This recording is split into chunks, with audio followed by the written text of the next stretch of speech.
जय श्री कृष्णा, राधे राधे। आप सभी भक्तों का आपके अपने YouTube चैनल श्री कृष्ण दीवानी में हार्दिक स्वागत है। आप सुन रहे हैं पौष मास महात्म्य के 24वें दिन की कथा। पिछले अध्याय की कथा में आप सभी ने पौष मास की एक नई कथा का श्रवण किया था, राजा चित्रबाहु के पूर्व जन्म की कथा, जिसे राजा चित्रबाहु को अगस्त्य मुनि सुना रहे हैं। अगस्त्य मुनि राजा चित्रबाहु से कहते हैं कि हे राजन, आप अपने पूर्व जन्म में एक शूद्र थे जिनका नाम मणिग्रीव था।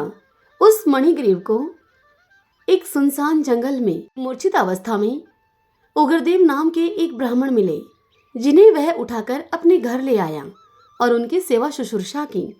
तदंतर वह ब्राह्मण उग्रदेव उनसे पूछने लगे कि आप कौन हैं, क्योंकि ब्राह्मणों का किसी भी अनजान के घर में रहना उचित नहीं है। तब मणिग्रीव ने अपना संपूर्ण वृत्तांत ब्राह्मण उग्रदेव को सुनाया। अब आज हम उससे आगे की कथा का श्रवण करेंगे। तो आइए सर्वप्रथम भगवान का स्मरण करते हुए आप सभी मेरे साथ बोलिए, ओम सूर्याय नमो नमः, ओम नमो नारायण, ओम नमो नारायण।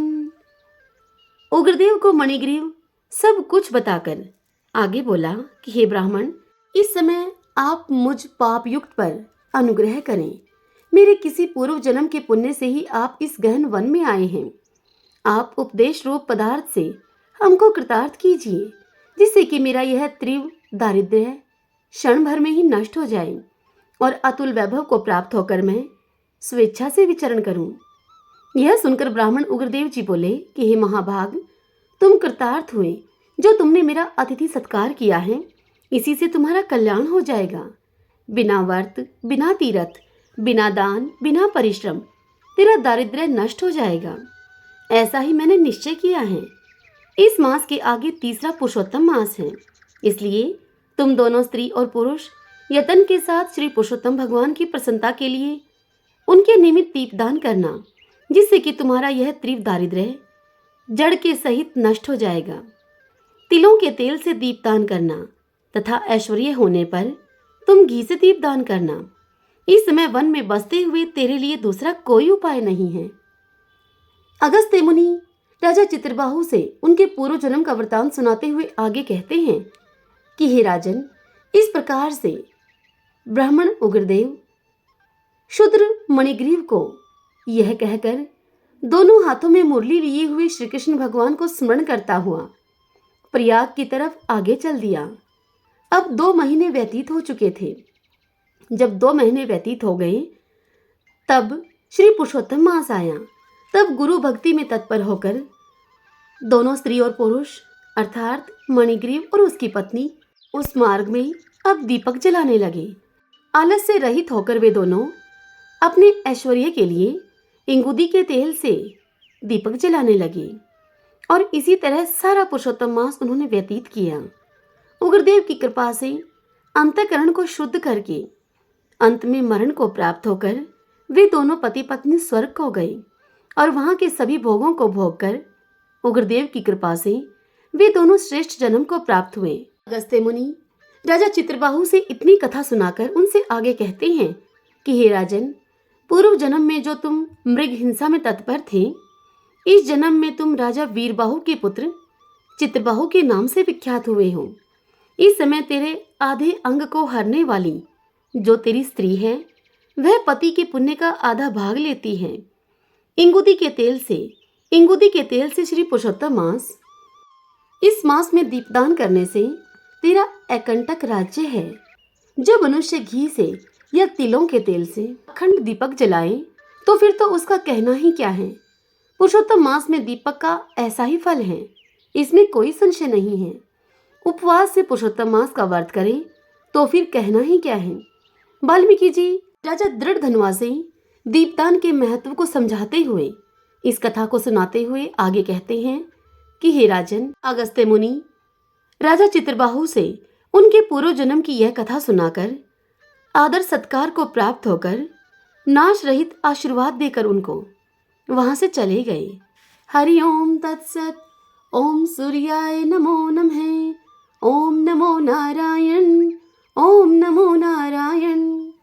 आइए भगतजनों, अब हम श्रीमद् भगवद गीता के 16वें अध्याय के ज्ञानों उपदेश का श्रवण करें। ओम श्री परमात्मने नमः। श्री भगवान अर्जुन से बोले, हे अर्जुन, भय का सर्वथा अभाव, अंतःकरण की पूर्ण निर्मलता, तत्व ज्ञान के लिए ध्यान योग में निरंतर दृढ़ स्थिति और सात्विक दान, इंद्रियों का दमन, भगवान, देवता और गुरुजनों की पूजा तथा अग्निहोत्र आदि उत्तम कर्मों का आचरण एवं वेद शास्त्रों का पठन पाठन तथा भगवान के नाम और उनके गुणों का कीर्तन, सर्वधर्म पालन के लिए कष्ट सहन और शरीर तथा इंद्रियों के सहित अंतःकरण की सरलता, मन, वाणी और शरीर से किसी प्रकार भी किसी को कष्ट न देना, यथार्थ और प्रिय भाषण, अपना अपकार करने वाले पर भी क्रोध का न होना, कर्मों में कर्तापन के अभिमान का त्याग, अंतःकरण की उपरति अर्थात चित्त की चंचलता का अभाव, किसी की भी निंदा आदि न करना, सब भूत प्राणियों में हेतु रहित दया करना, इंद्रियों का विषयों के साथ संयोग होने पर भी उनमें आसक्ति का न होना, कोमलता, लोक और शास्त्र से विरुद्ध आचरण में लज्जा और व्यर्थ चेष्टाओं का अभाव, तेज, क्षमा, धैर्य, बाहर की शुद्धि एवं किसी में भी शत्रु भाव का न होना और अपने में पूज्यता के अभिमान का अभाव, ये सब तो हे अर्जुन दैवी संपदा को लेकर उत्पन्न हुए पुरुष के लक्षण हैं तथा वे मृत्यु पर्यंत रहने वाली असंख्य चिंताओं का आश्रय लेने वाले, विषय भोगों के भोगने में तत्पर रहने वाले और इतना ही सुख है इस प्रकार से मानने वाले होते हैं। वे आशा की सैकड़ों फांसियों से बंधे हुए मनुष्य काम क्रोध के परायण होकर विषय भोगों के लिए अन्याय पूर्वक धन आदि पदार्थों का संग्रह करने की चेष्टा करते हैं। वे सोचा करते हैं कि मैंने आज यह प्राप्त कर लिया है और अब इस मनोरथ को मैं प्राप्त कर लूंगा, मेरे पास यह इतना धन है और फिर यह इतना हो जाएगा, वह शत्रु मेरे द्वारा मारा गया और उन दूसरे शत्रुओं को भी मैं मार डालूंगा, मैं ईश्वर हूँ, ऐश्वर्यों को भोगने वाला हूँ, मैं सब सिद्धियों से युक्त हूँ और बलवान तथा सुखी हूँ, मैं बड़ा धनी और बड़े ही कुटुंब वाला हूँ, मेरे समान दूसरा भला कौन है, मैं यज्ञ करूँगा, दान दूंगा और आमोद प्रमोद करूँगा। इस प्रकार अज्ञान से मोहित रहने वाले तथा अनेक प्रकार से भ्रमित चित्त वाले मोह रूप जाल से समावर्त और विषय भोगों में अत्यंत आसक्त आसुर लोग महान अपवित्र नरक में गिरते हैं। वे अपने आप को ही श्रेष्ठ मानने वाले घमंडी पुरुष धन और मान के मद से युक्त होकर केवल नाम मात्र के यज्ञों के द्वारा पाखंड से शास्त्र विधि रहित यजन करते हैं।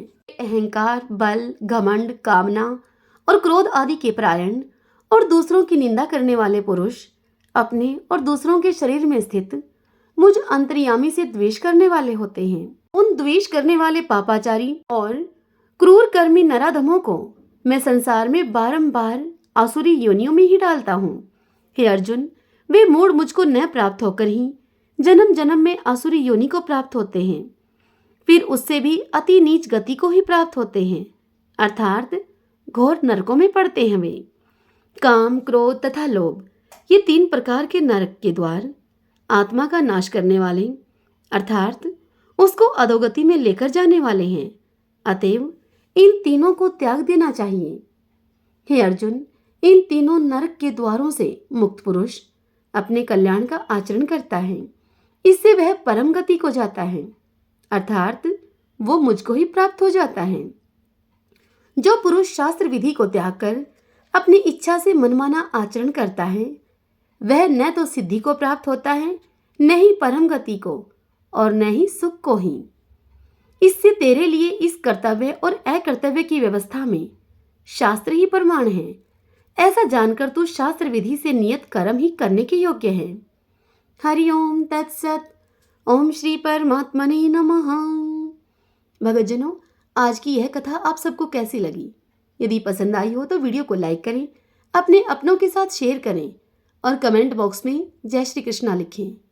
और यदि आपने अभी तक हमारे चैनल श्री कृष्ण दीवानी को सब्सक्राइब नहीं किया है तो आप जरूर करें। बेल आइकन के बटन को भी प्रेस कर लीजिएगा ताकि आपको हमारे नए वीडियोस के आने वाले नोटिफिकेशन समय से मिल सके। जय श्री कृष्णा। राधे राधे।